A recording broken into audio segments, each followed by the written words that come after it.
Xian terdiam, dia menatap Ana yang duduk di hadapannya. Kesunyian memeluk ruangan itu, seakan tak ada orang di sana. Atmosfer terasa dingin, sebab Xian menatap dingin ke arah wanita di hadapannya itu. Sekretaris Xian dan juga asistennya tampak berdiri di kanan dan kirinya. Keduanya saling menatap untuk memberi kode tentang apa yang terjadi. "Kamu sengaja menjadi model di perusahaan kan?" selidik Xian. "Tidak. Aku justru tidak tahu kalau kamu CEO perusahaan ini. Sudah lama sekali kita tidak bertemu, apa seperti ini bicaramu pada teman lama?" seru Ana. "Teman lama, heh." Xian menyeringai, dia tertawa geli dalam hatinya saat Ana mengatakan teman lama. Mata Xian menatap datar pada wanita di hadapannya itu.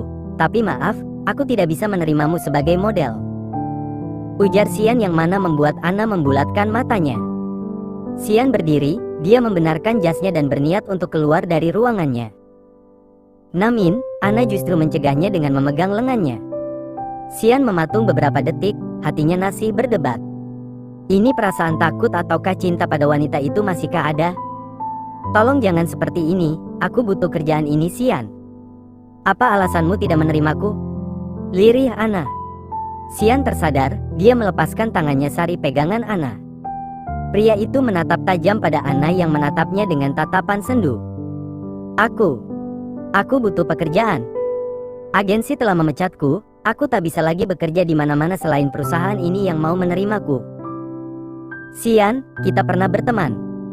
Aku mohon bantuanmu, ujar Ana dengan tatapan memohon. Xian ragu, dia takut hatinya kembali goyah. Dia tidak ingin jatuh ke dalam lubang yang sama untuk kedua kalinya. Apalagi, saat ini dia berhadapan dengan wanita uang pernah dia cintai. "Maaf Ana, kamu bisa melamar ke tempat lain," ujar Xian dan berniat untuk pergi. Namun, Ana justru mengatakan hal yang membuat Xian terdiam. "Putriku sakit." Xian menghentikan langkahnya, dia berbalik dan menatap Ana yang sedang tertunduk dengan air matanya yang membasahi pipinya. "Putriku sakit, dia menderita leukemia. Alu sudah tidak bisa membayar pengobatannya lagi. Tolong, berikan aku pekerjaan," lirih Ana. "Putri?" tanya Xian dengan kening mengerut. "Aku sudah menikah setelah 2 tahun aku bercerai dari Yovan. Tetapi, berakhir bercerai juga. Aku harus menyembunyikan keberadaan putriku dari publik karena tuntutan pekerjaan. Sekarang, usianya sudah 5 tahun. Aku tidak tahu harus bagaimana lagi membiayai pengobatannya." Xian termenung, mendengarnya dia sungguh tidak tega. Dia berpikir keras, apakah dirinya bisa berdekatan dengan Ana? "Baiklah, tapi aku minta, jaga jarak denganku," perintah Xian yang mana membuat Ana mengembangkan senyumannya. "Terima kasih Xian, terima kasih," seru Ana. Xian mengangguk kaku, "Apa kamu tidak meminta pekerjaan pada Yovan?" tanya Xian dengan ragu. Senyuman Ana surut, dia menggelengkan kepalanya dengan alona. "Tidak, aku tidak ingin mengganggu hubungannya dengan istrinya. Kamu tahu, bagaimana aku mencintai Yovan. Aku takut, akan ada niat buruk yang mendesakku untuk merebut Yovan dari istrinya," ujar Ana yang mana membuat tatapan Xian semakin tajam. Melihat perubahan raut wajah Xian membuat Ana tersenyum. "Astaga, aku bercanda. Aku hanya tidak ingin ada keributan. Dan lagi tampaknya Yovan membenciku. Aku ingin membuka kembaran baru bersama putriku," terang Ana. 1. Xian merasakan kelegaan dalam hatinya, dia takut Ana akan merusak kebahagiaan Aleta. Jujur saja, Xian akan membela rumah tangga mereka. Sebab, kesalahannya dulu membuat Xian berjanji pada dirinya sendiri untuk melindungi rumah tangga sahabatnya itu. Ponsel Xian berdering, dia pun melihat ponselnya yang ternyata sang istrilah yang menghubunginya. Tanpa berlama-lama Xian pun mengangkatnya. "Halo sayang." "Mas, aku sudah ada di lobi kantormu. Delano merengek ingin bertemu denganmu, jadi aku tak lama bermain di rumah Aleta," terang Widya. "Oh, kamu berada di lobi? Oke, Mas akan ke sana. Tunggu di sana," tita Xian sebelum memutuskan sambungannya. Tatapan Xian beralih pada Ana yang tengah menatap ke sekitar ruang kerjanya. "Nanti sekretarisku yang akan menjelaskan kontrak kerja samanya. Aku harus menyusul istri dan putraku di bawah." Tetang Xian dengan penuh penekanan. Tak apa. Terima kasih karena kamu sudah menerimaku bekerja di sini, ujar Ana dengan tulus. Xian mengangguk, dia pun pergi dari sana untuk menjemput istrinya. Sementara Ana, dia menatap kepergian Xian dengan tersenyum tipis. Xian dan Yovan sudah menemukan cinta mereka, sedangkan aku, pernikahanku lagi-lagi gagal. Hufat. Sepertinya aku trauma untuk menikah, batin Ana. Kiara dan Altaf berjalan keluar gerbang sekolahnya, mereka akan menunggu jemputan yang akan menjemput mereka nanti. Setelah keduanya masuk sekolah dasar, Yovan tak bisa lagi mengantar jemput mereka. Dikarenakan waktu sekolah mereka yang begitu lama, apalagi Yovan harus meeting di jam segitu. Jadilah Yovan menyediakan satu mobil serta supir untuk khusus menjemput kedua anaknya. Atap rumah, kamu bawa duit enggak? Tanya Kiara saat dia melihat penjual lontong sayur ada di dekat sekolahnya. Bawa, tapi cuma 10.000 sisa uang kemarin, jawab Altaf. K3 sekali kamu atap rumah, sini ku pinjam dulu. Bukannya memujinya Kiara malah mengatainya K3, Altaf tentu saja mendengus sebal. Walau begitu, dia tetap memberikan uangnya pada Kiara. Kiara tersenyum lebar, dia pun berjalan mendekati penjual itu untuk membelinya. Dia memiliki alasan membeli lontong sayur itu, sebab dirinya teringat dengan adik kecilnya yang tadi pagi tak sempat mendapatkannya. Altaf hanya menatap Kiara dari depan gerbang, dia tak berniat untuk menghampiri penjual itu. Sejenak, Altaf melirik ke arah jam tangan yang ia kenakan. Sudah sangat siang, gumam Altaf. Altaf menghela nafas pelan, pandangannya kembali lurus. Lalu, tatapannya jatuh pada seorang wanita yang berada di seberang jalan. Wanita itu terlihat menatap ke arahnya. Untuk meyakinkan dirinya sendiri, Altaf menatap ke sekitarnya. Tidak ada orang lain selain dirinya di sana. Itu artinya, wanita itu menatap ke arahnya. Kenapa dia melihatku seperti itu? Gumam Altaf.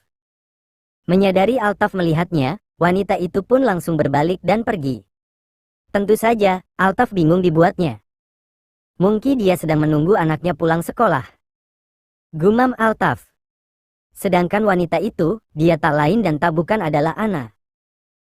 Sebagai seorang ibu, sejahat apapun dirinya, dia juga merindukan putra yang lahir dari rahimnya sendiri. Namun, dia tak berani untuk menemui putranya lebih dekat lagi. Cukup dari jauh saja, Ana sudah bisa mengikis rasa rindunya. Kamu semakin tampan sayang, mirip seperti papamu, lirih Ana dengan mata berkaca-kaca. Ana mengusap air matanya yang masih berada di ujung mata, lalu wanita itu menghentikan sebuah taksi dan menaikinya. Tak Ana ketahui, mobil Yovan berada di belakang taksi wanita itu. Tentu saja, Yovan menangkap sosok Ana yang berada di sekitar sekolah putranya. Ana, ngapain dia ada di sini? Gumam Yovan. Yovan segera menepis pikirannya, dia kembali melajukan mobilnya dan menghentikannya di depan sang putranya. Bergegas, pria itu membuka kaca mobilnya. Loh, Papa? Kok Papa yang jemput? Bingung Altaf. Pak Tony lagi sakit, gak bisa jemput kalian. Naiklah cepat, hari sudah semakin panas, titah Yovan. Sebentar, aku panggil Kia. Altaf berlari menghampiri Kiara, dia mengatakan pada Kiara bahwa papa mereka datang menjemput. Sementara Yovan, dia masih menatap kepergian taksi yang Ana kendarai. Banyak pertanyaan di benaknya, mengapa Ana berada di sekitar putranya? Apa alasan wanita itu memantau putra mereka? Atau, dia ada di sini hanya karena sebuah kebetulan? Altaf dan Kiara serta Luchan sedang bermain, ketiganya tengah bermain petak 4T. Kali ini, Kiara kalah. Dan dia harus mencari keberadaan Luchan dan Altaf. Aku hitung sampai 10 ya, kalian harus udah sembunyi, seru Kiara sembari menutup matanya. 1, 2, Altaf dan Luchan buru-buru bersembunyi, mereka berlari ke gudang yang sedang terbuka untuk bersembunyi di sana. Altaf menarik Luchan untuk bersembunyi di sela lemari tua yang tak lagi terpakai. Keduanya tampak menutup mulutnya saat hitungan Kiara sudah sampai ke 10. 10, seru Kiara. Kiara menoleh ke sana dan kemarin, bibirnya menyeringai pelan. Lalu, dia pun mengambil mangkok dan sendok dan membawanya kembali ke posisi semula. Hehe. Kiara menjauhkan sendok dan mangkok itu, lalu dia saling memukulkan benda tersebut. Ting, ting, ting. Abang beli. Kiara tersenyum puas, bunyi yang ia hasilkan selalu penjual lontong sayur lakukan untuk menarik pelanggan. Salah satunya adalah Luchan. Benar saja, anak itu berlari keluar dengan raut wajah panik. Mau kemana, Ham? Tanya Kiara yang mampu membuat langkah Luchan terhenti. Mau beli lontong cayul, tadi ada Bu Nina. Bingung Luchan. Emang abangnya lewat sore-sore begini? Tanya Kiara dengan jahil. Luchan terdiam, keningnya mengerut dalam. Sedetik kemudian, dia mulai menyadari mangkok dan sendok yang kakaknya pegang. Anak itu pun membulatkan matanya, menatap marah ke arah sang kakak. Kakak Tegana. Tegana. Tegana. Sementara di dalam gudang, Altaf menggelengkan kepalanya pelan. Bisa-bisanya adiknya tertipu karena tingkah Kiara. Tak ada lagi suara perdebatan, Altaf memutuskan untuk keluar.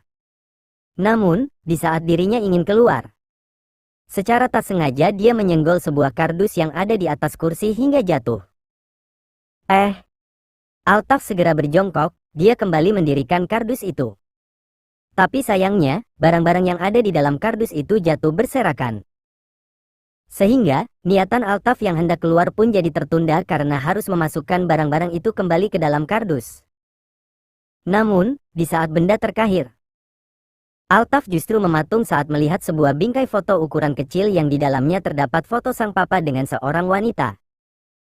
Untuk meyakinkan hal itu, Altaf segera berdiri dan menatap lekat wanita hamil yang berada di samping sang papa. Ini kan, wanita yang tadi pagi. Lirih Altaf. Papa kenal wanita ini? Bingung Altaf. Altaf pun beranjak berdiri, dia segera berlari keluar dan mencari keberadaan sang papa. Setibanya di depan kamar orang tuanya, langkah Altaf berhenti saat mendengar obrolan kedua orang tuanya. Kamu yakin itu Kak Ana? Yakinlah sayang. Dia ada di sana, sepertinya ingin bertemu dengan Altaf. Aku takut, dia akan menemui Altaf dan mengatakan semuanya. Mas, Altaf perlu tahu siapa ibu kandungnya. Aku mengerti perasaan Kak Ana, tak mudah bagi seorang ibu untuk berpisah dari anaknya. Sejahat apapun Kak Ana pada Altaf, dia pasti akan merindukannya. Altaf mengerjapkan matanya, D4 dannya berasa bergemuruh hebat.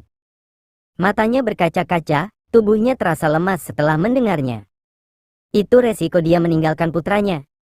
Aku kan sudah bilang, semuanya sudah jalannya seperti ini. Kak Ana gak bisa bertahan sama kamu ya karena sikap kamu. Sekarang kita gak bisa berbuat apapun selain memaafkan keadaan.